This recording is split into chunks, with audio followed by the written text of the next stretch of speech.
Go ahead.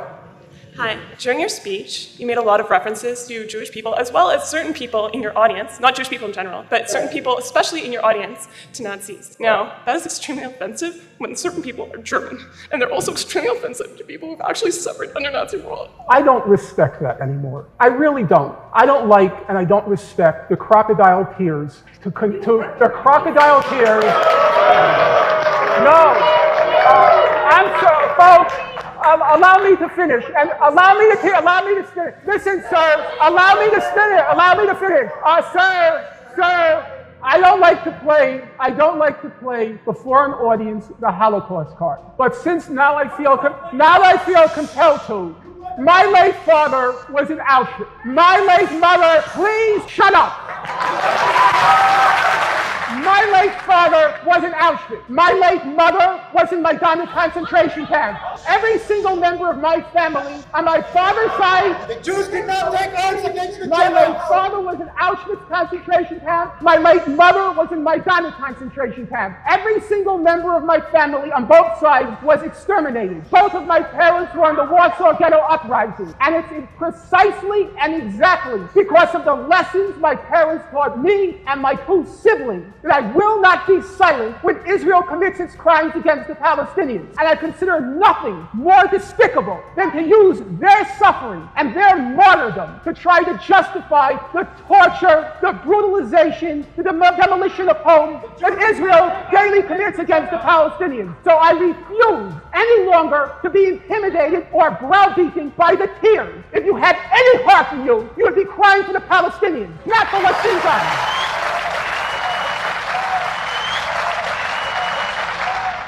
Would you condemn Hamas for what they did? My view is as follows. Number one, as far as the evidence shows now, atrocities occurred on October 7th. The magnitude of the atrocities and the types of atrocities, for example, were children beheaded, were women raped. That remains, so far as I can tell from the evidence, an open question. However, that there were atrocities that occurred, my answer is yes. That's a factual question. And then there is the legal question. As a matter of law, it seems unquestionable that the people who perpetrated these atrocities would be prosecuted and convicted in a court of law. However, I would say on the legal question, I should think that there would be some mercy shown because those who carried out the atrocities were concentration camp inmates. Number three, which I think is the one that concerns you the most, is the moral question. My basic precept is that there, but for the grace of God, go I. That is to say, I'm very reluctant to condemn people who are in a position or in a condition such that were I in that position or condition, I'm not sure what I would do. Now, the 1,500 young men who burst the gates of Gaza, they were born into a concentration camp. They lived for 2 decades in a concentration camp. They had no past, they had no present, they had no future, they had no jobs. Half of them, according to humanitarian organizations, suffered from what's called severe food insecurity. And then on top of that, as I'm sure you know, Pierce, because you keep up with the news, periodically Israel goes into Gaza and it mows the lawn. And you know what mows the lawn means. It means a high-tech massacre in Gaza. In 2008-9, Operation Cast Lead. 2012, Operation Pillar of Defense. 2014, Operation Protective Edge. And in each of these high-tech massacres visited the people of Gaza, in some cases hundreds, in some cases thousands of Palestinians are killed. You ask me why I won't condemn them. Because those young men were born into a concentration camp. They were born into among the most dense populated places on God's earth. Half of the population of Gaza is children. 70% are refugees who were expelled from Israel in 1948 and their descendants. 70% of Gaza's youth have no jobs, no future, no nothing. Okay. And the people Professor of Finkelstein. Gaza have the right to hate the people who destroy their lives. Do you honestly think that a leader of Israel is in a position after the biggest massacre of Jews since the Holocaust to say, you know what we should do in reaction to this is free the Palestinians, whatever that looks like. This is never going to happen, right? Correct. And I'm interested in living in the real world, as I think you are. If you care about the lives of Palestinians and Israelis and everybody else, that means there has to be some kind of way of resolving this that is based in reality. And in reality, whatever way you look at it, you've got two tribes that absolutely hate each other with good reason for both sides to hate each other because there's been atrocity against both sides throughout history. You may argue about who's responsible and blah, blah, blah. blah. Reality on the ground is this is where we are. So my question is, how should Israel have reacted in that situation in the real world? What in the real world should the Palestinians have done if they tried negotiations, they gestured to supporting either a two-state settlement, here I'm referring to Hamas, or what they called a hudna, a long-term ceasefire, when in March, beginning March 30th, 2018, they tried, not least because of my encouragement, they tried nonviolent civil resistance. And what was the Israeli response? We know exactly. There's a 250-page, single-spaced UN report describing the response. Israel took its best snipers, lined them up along the perimeter fence, and while there was this festive, to describe, to use the word of the UN report, atmosphere among the Palestinians, there was music, there was dancing, there was song. The snipers, I'm quoting the report, intentionally targeted children, medics, journalists, disabled people. They described double amputees 300 meters from the perimeter fence that Israel shot. When they didn't kill them, they targeted them from the kneecap down to inflict, to use the technical term, life-changing injuries, which for the layperson translates as paralyze them. One Israeli sniper boasted to Haaretz newspaper, Israel's most serious newspaper, he shot 42 kneecaps in one day, 42 children and adults paralyzed for life. And so when all the options of diplomacy, nonviolent civil resistance, when they've been exhausted, what were they supposed to do?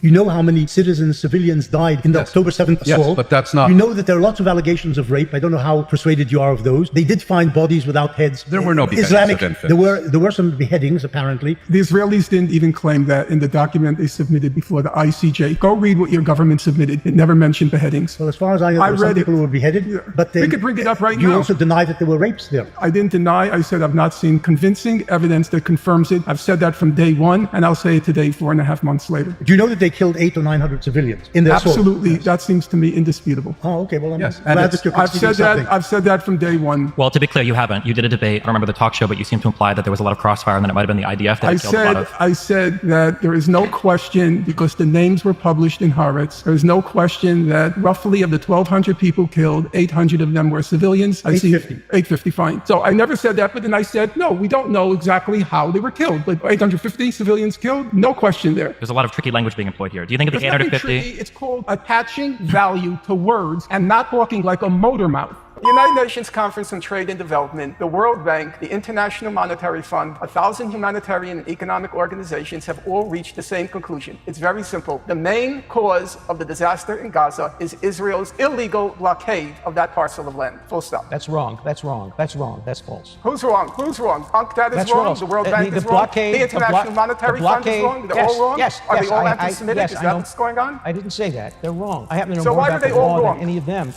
Because the blockade was completely lawful. It was designed to prevent the importation and then the use of rockets against Israel. It's perfectly lawful for a country to engage in a blockade. That is, you're not letting me finish. You can't have a double. Look, Israel is exposed to a double standard, but we're not letting you impose a double standard on me. No, I'm going to finish my statement, and you're not going to interrupt me. So understand me. The military occupation was lawful. The blockade was lawful. Every country has the right to defend itself from rockets, from terror tunnels, from people coming over the border, murdering and kidnapping people. Those are all lawful. I'm telling you that as an expert in international law and the law of war. If you want to dispute me, get an expert who knows something about international law. Not a polemicist like Professor Dershowitz, Professor Dershowitz, just as a matter of fact, I teach the laws of war. I've been teaching it for the last 5 years. To my understanding, you're biased.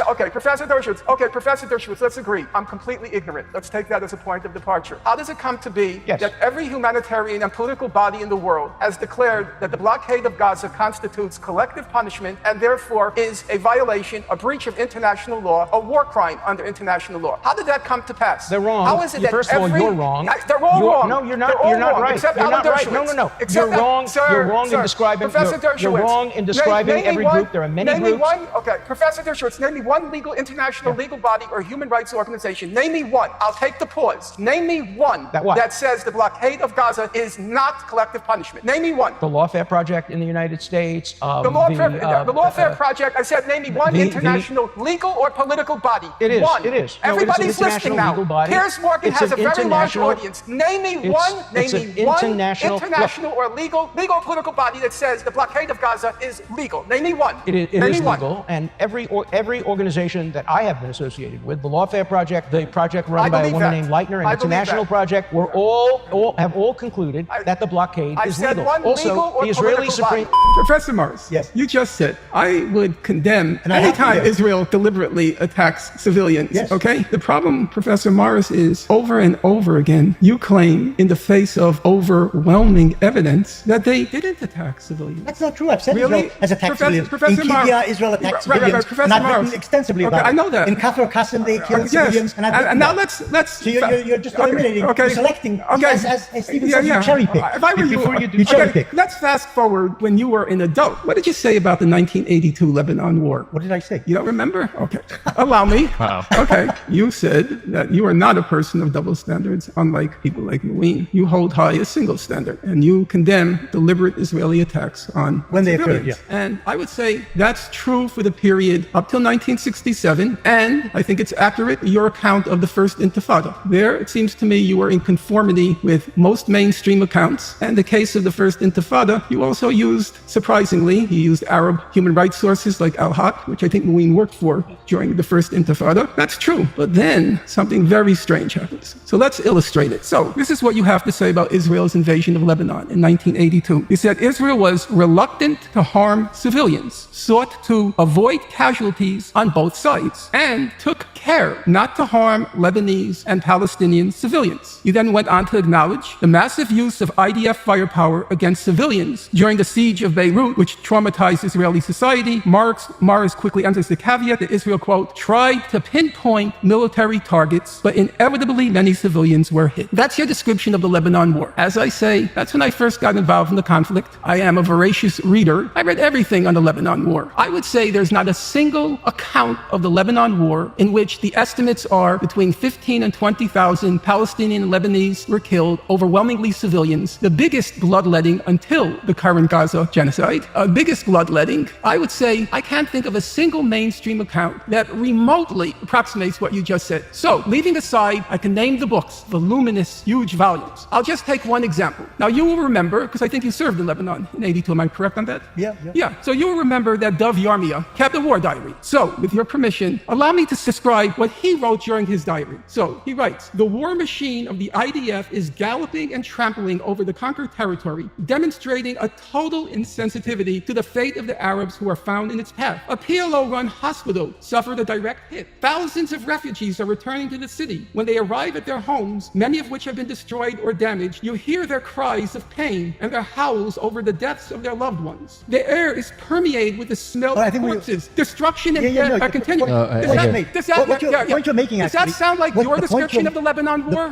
Forget my description. Forget it? The point you're Words making... are in print. We can't let me them. just finish my sentence. The point you're making, which you somehow forget, is that there are Israelis who strongly criticize their own side and describe how Israelis are doing things which they regard as immoral. You don't find that on the Arab side. I'm talking about you, Mr. Morris. I'm not talking about Dev Yarmia. I'm talking about you, the historian. How did you depict the Lebanon War? Because I believe that the Israeli military tried to avoid committing a civilian casualty. So I think they all the accounts by Robert Fisk and Pity the Nation. Fisk is anti-Zionist journalist. I know. Has always been. Right. So that's why you can say with such confidence that you don't condemn deliberate Israeli attacks on civilians. Because there weren't any. No, I didn't say there weren't any. Yeah, you didn't? You agreed that I have condemned Israeli attacks on civilians. I never quarrel with facts. Your description of the 1982 war is so shocking, it makes my innards writhe.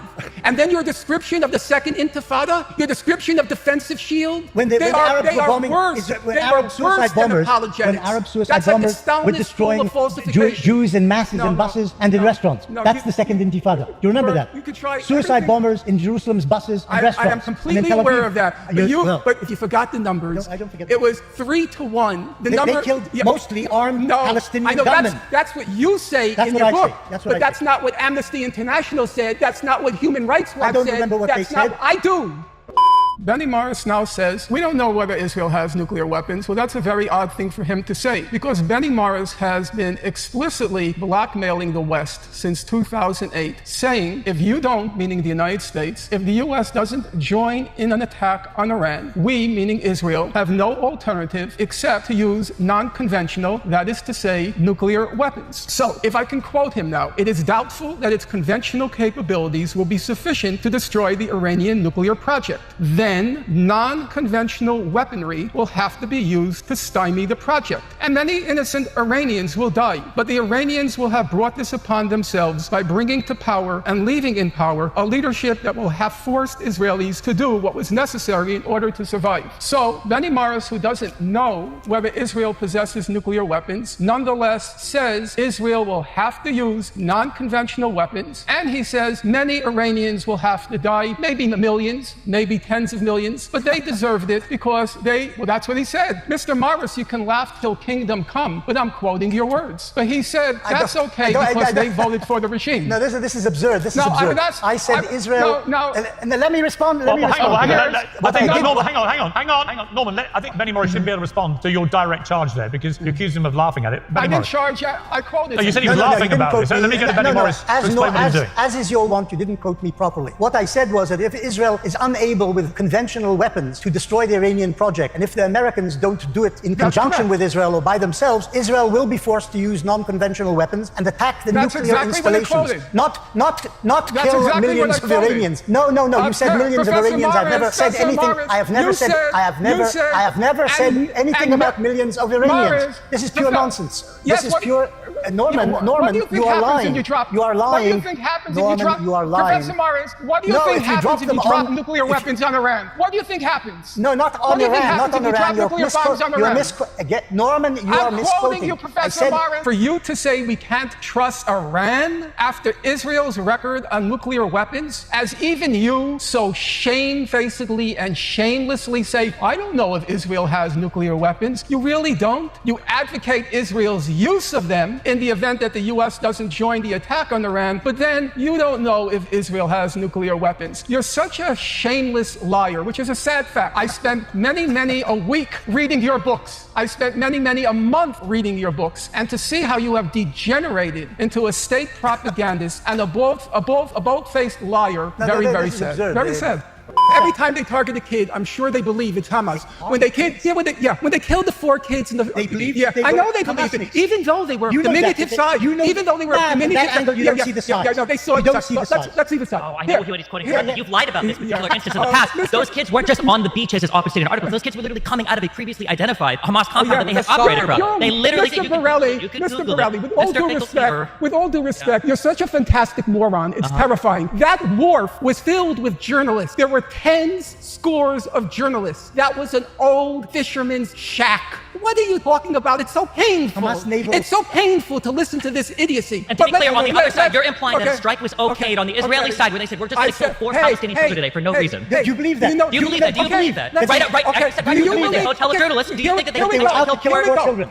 Here we go. I will never answer that. I will answer the question. Pilots will I will even answer children. And it was because that was a strike. That was a drone strike. That was a proof all the way up the chain that we're going to kill children today. We're going to kill Palestinian children. You want me to answer, or do you want your motor mouth to go? Okay, answer. In 2018, there was the Great March of Return in Gaza. By all reckonings of human rights organizations and journalists who were there, it was overwhelmingly nonviolent. Organized by the Hamas. Whoever organized it. Organized by Satan. Let's start with Hamas. Okay, by Satan. Yeah. I agree. Let's go for the big one. The big Megillah. It's Satan. Okay? Overwhelmingly nonviolent. Resembled at the beginning the first Intifada. Represent the first. Okay. Not bombs. But they tried to make holes in the fence. Okay. Obviously. Let's continue. So. But I'm not sure Israel behaved morally in that respect. Okay. No. Wait. I'm willing to grant you. Please. Allow me to. You don't have to pursue it.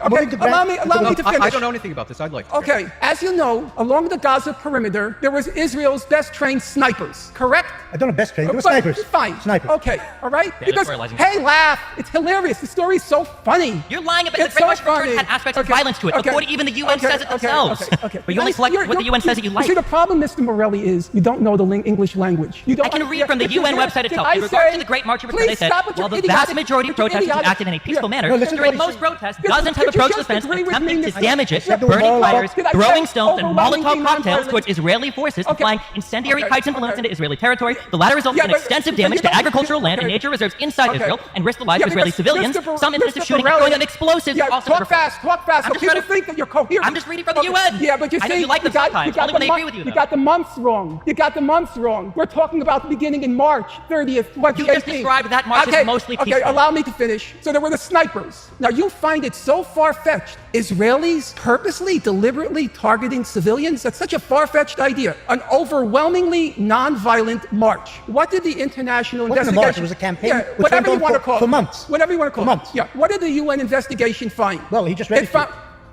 I read the report. I don't read things off of those machines. I read the report. What did it find? Brace yourself. You thought it was so funny, the idea of IDF targeting civilians. It found, go look this up on your machine. I already know what you're going to say. You're going to say it found that only one or two of them were justified killings. Targeted journalists, targeted medics, and here's the funniest one of all. It's so hilarious. They targeted disabled people who were 300 meters away from the fence and just standing by trees. This is true. My criticism of Norman Finkelstein is slightly more prosaic. I have no problem at all with writers being provocative. It's what I am paid to do. But you're not very good at it. You're a hack writer. You made a factual error. You're certainly entitled to your opinion. I don't know of any expertise. I don't know of any expertise you have in the topic. You've understated by a large number the number of Holocaust survivors. That's the last question. Okay, very briefly. I would like to answer Very that. briefly, please. I don't claim at all to be an authority in the Nazi Holocaust. The book The Holocaust Industry is not about the Nazi Holocaust. It's a book about how the Holocaust has been rendered in popular opinion and in so-called scholarship. The figure I got of under 100,000 survivors of the Nazi Holocaust, it didn't come from me. It came from Raoul Hilberg. I think you'll agree if you have any knowledge of the Nazi Holocaust, which is doubtful, but if you have any knowledge of the Nazi Holocaust, you'll know that the world's leading authority in the Nazi Holocaust, bar none, was Raoul Hilberg. He was in a class all his own. Raoul Hilberg praised the Holocaust industry. In fact, he said my conclusions in the book were conservative. Now, Raoul Hilberg was begged by the U.S. Holocaust Museum and his close friend Elie Wiesel to remove his name from the book. And he said, no, I refuse to remove my name from the book because what Finkelstein wrote is true. He said Finkelstein's place in history as a historian is secure. And what was done to me was a travesty. So when you come along and say you're a hack writer, I attach as much value to that as I attach to the dust on this floor.